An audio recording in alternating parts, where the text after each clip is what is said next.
Messieurs et dames, vous êtes sur Rupture Télévision. Bienvenue dans cette grande édition du journal. À la 10 212e séance du Conseil de sécurité de l'ONU, la République démocratique du Congo a réaffirmé que la voie diplomatique demeure la seule issue durable au conflit en Ukraine. Par la voix de son représentant permanent, l'ambassadeur Zenon Mukongo, Kinshasa a exhorté le parti au conflit à un cessez-le-feu immédiat, à la protection des civils et à la reprise urgente du dialogue. Suivez. Monsieur le Président, devant une situation sécuritaire et humanitaire aussi préoccupante que celle de l'Ukraine, la République démocratique du Congo n'a d'autre alternative que de réaffirmer la primauté du droit international. La poursuite de la confrontation ne saurait conduire à banaliser les risques dont les conséquences humaines et environnementales pourraient être irréversibles et dépasser très largement les frontières des États partis au conflit. Aucun objectif militaire ne saurait justifier d'exposer des populations entières à la perspective d'un incident nucléaire. Monsieur le Président, la République démocratique du Congo souhaite également attirer l'attention sur les conséquences particulièrement préoccupantes des hostilités en mer Noire. Les attaques contre les infrastructures portuaires, les installations liées aux exportations agricoles et la navigation commerciale font peser des risques qui dépassent largement le théâtre de cette guerre, règlement politique. C'est dans cet esprit que la République démocratique du Congo appelle une nouvelle fois à un cessez-le-feu immédiat et à l'engagement résolu d'un processus politique associant directement les partis. Ma délégation encourage à cet égard toute initiative crédible susceptible de favoriser la désescalade, de rapprocher les partis et de rouvrir la voie à des discussions substantielles. Monsieur le Président, pour conclure, après plusieurs années de confrontation, il devient nécessaire de rompre avec une dynamique dans laquelle chaque escalade prépare la suivante sans rapprocher les partis d'une solution durable. Le ministre de la Justice et garde de Sceaux, Guillaume Gueffa, s'est entretenu ce lundi 24 août 2026 avec la ministre des Affaires étrangères, Thérèse Kaikwamba Wagner. Au cœur de cette séance de travail stratégique, la mise en place d'un cadre de concertation renforcé pour assurer un suivi rigoureux des questions stratégiques et d'intérêt commun aux deux chancelleries. Suivez. Alors, nous avons eu aujourd'hui une réunion très fructueuse sur les échanges au niveau de nos deux ministères. Vous savez, j'interagis très souvent avec mon collègue, le ministre de la Justice, mais nous avons profité de l'occasion qui s'est offerte à nous aujourd'hui d'avoir une réunion plus structurée et accompagnée de nos différents collaborateurs. Et donc, c'était l'occasion pour nous d'explorer comment renforcer et amplifier déjà l'excellent travail qui se fait entre nos deux ministères pour avoir plus d'impact, que ce soit par rapport à la République démocratique du Congo et ses différents contentieux et ses différentes démarches judiciaires à l'étranger, ou qu'il s'agisse de questions qui ont trait avec les questions diplomatiques qui ont un rôle aussi au niveau de la République démocratique du Congo et au-delà. Donc c'était une bonne occasion d'aligner nos stratégies et de coordonner un peu nos priorités respectives. Oui, c'était une séance de travail très fructueuse. J'ai eu l'honneur d'échanger avec ma collègue des Affaires étrangères sur des questions stratégiques liées à nos deux ministères. Comme elle a dit, la porte d'entrée de notre pays, c'est le ministère des Affaires étrangères. La porte de sortie aussi de notre pays, c'est le ministère des Affaires étrangères. Bien sûr que dans les cadres de nos sorties à l'extérieur, nous sommes souvent accompagnés de façon diligente par nos ambassades et missions diplomatiques respectives. Vous savez aussi que dans le cadre de la défense des intérêts de notre pays à l'extérieur, c'est le ministère des Affaires étrangères qui aussi représente notre pays. La ministre d'État, ministre des Affaires étrangères, Thérèse Kaikwamba Wagner, et l'ambassadeur de Chine en RDC, Zhao Bin, ont procédé à un échange de notes portant sur la construction d'un nouveau bâtiment d'extension pour le ministère. Ces projets visent à offrir un cadre de travail moderne et adapté aux agents de la diplomatie congolaise. Suivez. La signature de ces contrats sino-congolais s'inscrit dans le cadre de la modernisation du secteur diplomatique en RDC et dans un contexte où l'actuel bâtiment du ministère des Affaires étrangères, construit il y a 50 ans, ne répond plus aux exigences de performance. Thérèse Kaikwamba Wagner a affirmé que la modernisation de l'outil diplomatique passe également par l'amélioration des conditions de travail de l'administration. Ces bâtiments correspondant aux normes architecturales modernes permettra donc d'étendre l'espace de travail du personnel du ministère des Affaires étrangères et de placer la diplomatie congolaise au rang désiré. Bonne nouvelle, sur le front sanitaire en Ituri, 16 personnes ont été déclarées guéries d'Ebola à Bunia après avoir été prises en charge par le service de santé. Un succès qui met en lumière l'efficacité et l'engagement des équipes de la riposte engagées dans la lutte contre l'épidémie au sein de la province. Suivez. Je suis superviseur du CTE de l'hôpital général de Bunia pour le compte de l'IMC. Nous sommes ici pour décharger nos anciens malades avec Ebola, mais aujourd'hui nous les appelons des guéris parce qu'ils viennent d'être guéris d'Ebola et ils sont au nombre de 16. Et cela montre que la population a compris l'ampleur de la maladie. Auparavant, on déchargeait que 2 et 3 malades, mais aujourd'hui nous sommes passés de 2 à 5, de 5 à 8. Voilà, aujourd'hui nous allons décharger 16 patients. Ça prouve que le service de communication, la surveillance et tout ensemble des piliers qui travaillent pour la lutte contre cette maladie est en train de mener bien son travail. C'est pourquoi même au niveau du CTE, nous allons décharger ces 16 malades. Et aussi chez nous, pour la prise en charge, nous sommes en train d'améliorer la prise en charge. Et auparavant, on avait un problème de plateau technique, entre autres l'examen de biochimie. Et depuis que le laboratoire a commencé à faire les examens de biochimie, de piccolo, et ça nous facilite aussi pour la prise en charge. Il y a moins maintenant de complications et surtout que les patients viennent à temps à l'hôpital. Auparavant, ils venaient avec des complications comme des hémorragies digestives, des épistaxis, des diarrhées et autres choses. Mais actuellement, ils viennent seulement avec des fièvres, des céphalées et après examen de PCR, les résultats sont positifs, mais les patients sont en bonne santé. C'est pourquoi aujourd'hui, vous allez voir qu'il y a un nombre très élevé de guéris parce que la population a compris qu'il faut aller à temps à l'hôpital. Et si vous venez à temps à l'hôpital, ils ont la facilité d'être pris en charge et sortir tôt à l'hôpital. Et actuellement, la moyenne des jours à l'hôpital est de 5 à 10 jours, mais dans le temps, il faisait tout au plus 18 et 21 jours. Le ministre des Sports et Loisirs, Didier Budimbu, a reçu les Léopards vainqueurs du championnat d'Afrique centrale de tennis de table qui s'est déroulé à Kinshasa du 14 au 16 août 2026. Didier Budimbu a vivement salué les efforts consentis par ces Léopards et a promis d'apporter un soutien personnel pour le prochain tour du championnat qui se déroulera en octobre prochain au Maroc. Suivez.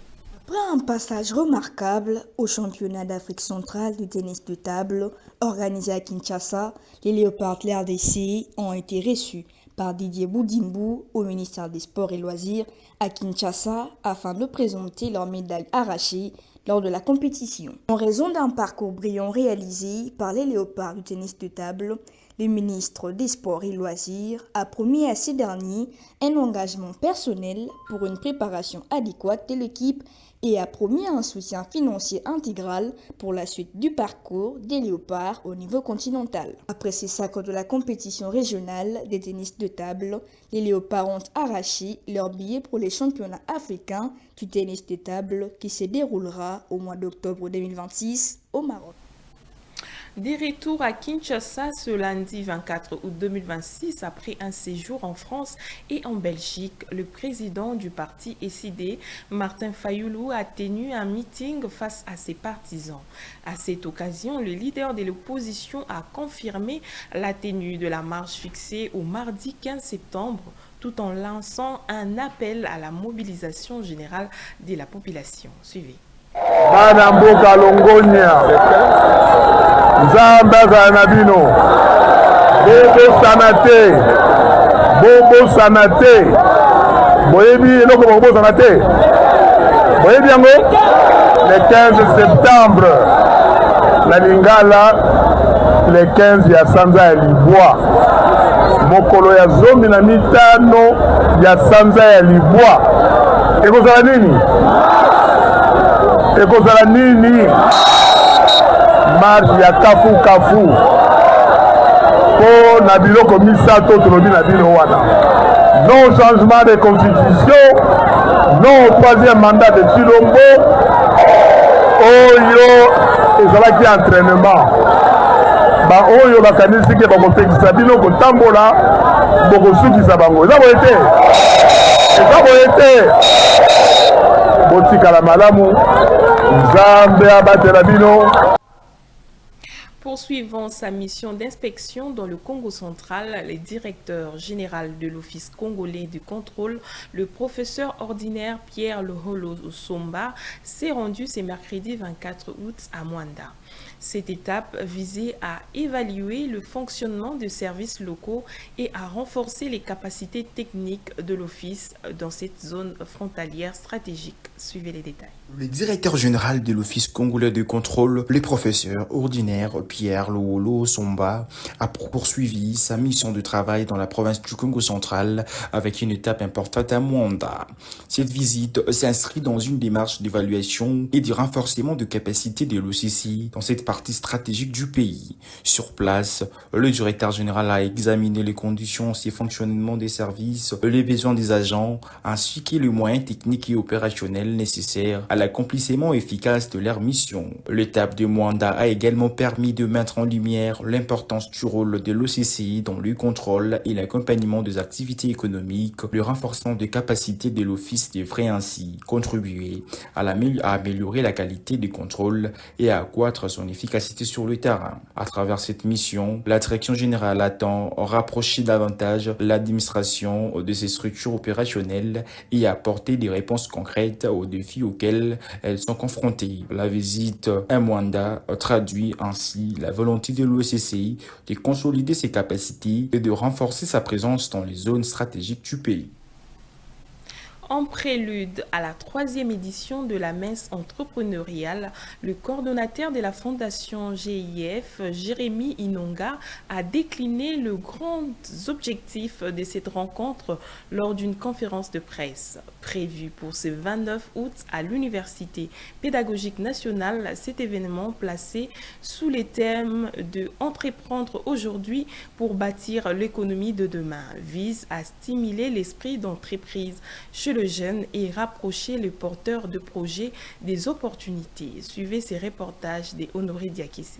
La 3e édition de la messe entrepreneuriale s'annonce comme un rendez-vous important pour la jeunesse congolaise. À travers cette initiative, la GIF Fondation veut offrir un cadre d'échange, de formation et d'inspiration autour de l'entrepreneuriat. L'objectif est clair, rapprocher les jeunes des idées, des expériences et des opportunités qui peuvent les aider à transformer les ambitions en projets concrets. D'ailleurs, c'est par les biais de ces pôles entrepreneuriat qu'aujourd'hui nous sommes ici réunis pour la conférence des presse de la messe entrepreneuriale. C'est-à-dire que la messe entrepreneuriale est l'une des activités que notre fondation organise par les biais du pôle entrepreneurial. Au moins, on se fait comprendre sur ça. Dans l'entrepreneuriat, nous travaillons à promouvoir l'entrepreneuriat des jeunes à travers la formation, l'accompagnement, la mise en réseau et l'appui aux porteurs des projets. C'est précisément dans ces axes que s'inscrit la messe entrepreneuriale. Notre ambition est d'aider les jeunes à passer progressivement, j'allais dire, de l'idée à l'action. Pour les coordonnateurs de la Fondation GIF Jérémy Inonga, cette messe s'inscrit dans une vision plus large, celle d'une jeunesse mieux informée, mieux formée et davantage engagée dans le développement du pays. La GIF Fondation mise sur plusieurs axes, notamment l'entrepreneuriat, l'innovation, le civisme, la formation et l'accompagnement social. Une manière de contribuer à l'émergence d'une génération capable de prendre son avenir en main. La Fondation poursuit une mission et une ambition claire. Contribuer au développement humain, social et culturel de la République démocratique du Congo en plaçant la jeunesse au cœur de l'action. Placé sous les thèmes « Entreprendre aujourd'hui pour bâtir l'économie de demain ». Cette troisième édition veut aller au-delà du discours et l'ambition de créer un espace concret de rencontres entre jeunes, entrepreneurs, experts et partenaires. Après des éditions ayant déjà mobilisé près de 500 participants, chacune, l'événement veut confirmer son rôle de plateforme d'échange et d'opportunité pour la jeunesse. Ce qui est encore plus important pour cette édition, la qualité des intervenants, mais la qualité des pédagogistes. Les jeunes auront en face des experts dans la matière. Toutes les personnes qui vont intervenir sont experts dans ce qu'ils font. Et ça va encore ajouter un coup de plus dans leur formation. Et la troisième des choses, je pense que c'est la qualité de l'organisation. Après des éditions ayant déjà mobilisé près de 500 participants chacune, l'événement veut confirmer son rôle de plateforme d'échange et d'opportunité pour la jeunesse. La messe entrepreneuriale est annoncée pour le 29 août 2026 à la salle cadet de l'IPEN, une occasion pour les jeunes de s'informer, de se connecter et de découvrir les perspectives nouvelles. Rendez-vous donc ce samedi à l'Université pédagogique nationale de Kinshasa pour cette troisième édition portée par la GIF Fondation. Avant de boucler complètement ces journaux parlant sport en République démocratique du Congo, le coup d'envoi du vote pour l'édition 2026 du FIF Pro World 11 a été donné sur le terrain de l'Université pédagogique nationale.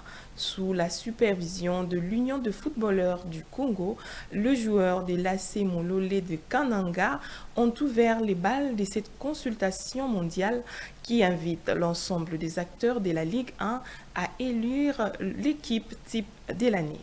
Les détails dans ces récits de Chikonkosi.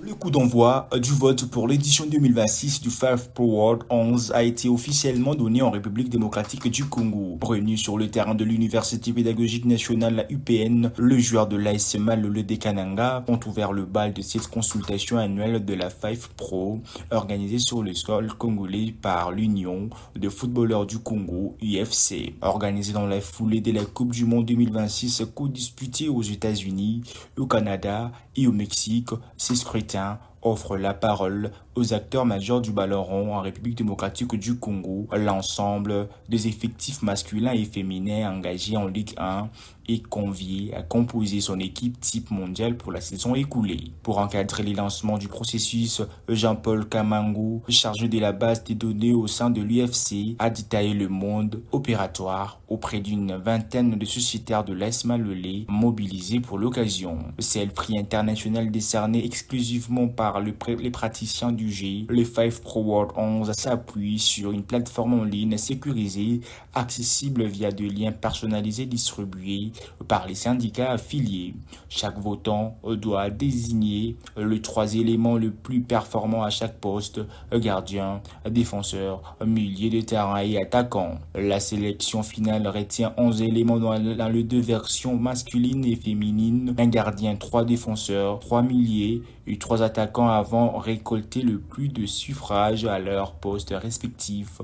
La 11e position revenant au joueur de champ restant qui a accumulé le plus grand nombre de voix. L'édition précédente avait mobilisé plus de 26 000 footballeurs professionnels répartis dans 70 pays.